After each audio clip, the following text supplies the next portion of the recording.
आर्यनगर राज्य अपने वैभव और न्याय के लिए दूर दूर तक प्रसिद्ध था। विशाल किले की ऊंची दीवारें सूरज की रोशनी में सोने की तरह चमकती थीं। बाजारों में रौनक रहती थी। रेशमी कपड़े, मसाले, सोने चांदी के आभूषण और दूर देशों से आए व्यापारी। राजा वीरेंद्र सिंह हर सुबह दरबार लगाते थे। वे पहले प्रजा की समस्याएं सुनते, फिर मंत्रियों से चर्चा करते। उनका एक नियम था, राजा पहले सेवक है, बाद में शासक।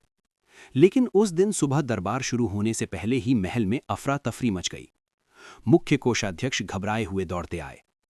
महाराज, राजकोष से हीरे मोती गायब हो गए। दरबार में सन्नाटा छा गया। राजा स्वयं खजाने के कक्ष में पहुंचे। ताले सलामत थे, दरवाजे पर पहरा भी था, दीवारें मजबूत थीं। फिर चोरी कैसे हुई? राजा ने पहरेदारों से पूछा। रात को कुछ असामान्य देखा? नहीं महाराज, सब शांत था, पहरेदार कांपते हुए बोले। राजा ने फर्श को ध्यान से देखा।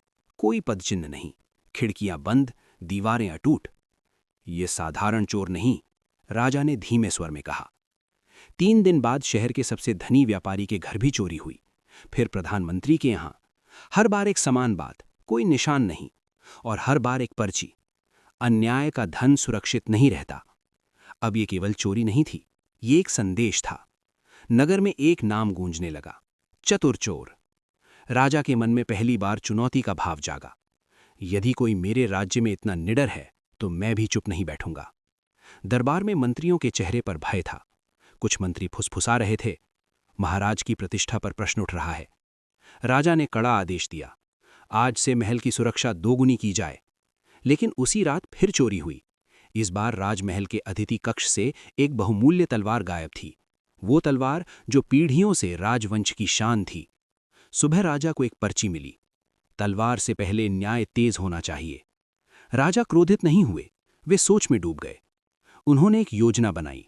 नकली खजाना तैयार किया गया, कक्ष में जाल बिछाए गए, सैनिकों को छिपाकर बैठाया गया। आधी रात एक हल्की सी सीटी की आवाज, दीपक की लौ डगमगाई। एक छाया तेजी से कक्ष में घुसी, लेकिन जैसे ही सैनिकों ने पकड़ने की कोशिश की, वो गायब। सिर्फ एक धुआं सा उठता दिखाई दिया, और जाल के बीच से वो नकली खजाना भी गायब। राजा ने पहली बार मुस्कुराकर कहा, ये व्यक्ति दुश्मन नहीं, बुद्धिमान है। राजा ने अपने विश्वस्त सेनापति से कहा, आज से मैं दरबार में कम और जनता में अधिक दिखूंगा। उन्होंने साधारण वस्त्र पहने, दाढ़ी बढ़ाई, सिर पर पगड़ी बांधी। अब वे एक साधारण व्यापारी थे। बाजार में उन्होंने सुना, चतुर चोर अमीरों से लेता है, वो गरीबों की मदद करता है। कल रात किसी अनाथालय में अनाज पहुंचा। राजा चौंक गए। वे एक झोपड़ी के बाहर रुके। अंदर एक बीमार बच्चा था, उसके पास दवाइयां और फल रखे थे। वृद्ध मां बोली, किसी देवदूत ने रख दिए। राजा का मन विचलित हो गया। क्या ये चोर गलत है या व्यवस्था में कहीं दोष है? उसी शाम राजा ने गुप्त संदेश भेजा, पुराने किले में मिलो। पुराना किला सुनसान था, टूटी दीवारें, जाले, अंधेरा। अचानक एक आवाज, राजा स्वयं आए हैं, ये सम्मान की बात है। राजा ने तलवार नहीं निकाली। मैं समझना चाहता हूं। चोर छाया से बाहर आया, आंखों में तेज, आवाज में आत्मविश्वास।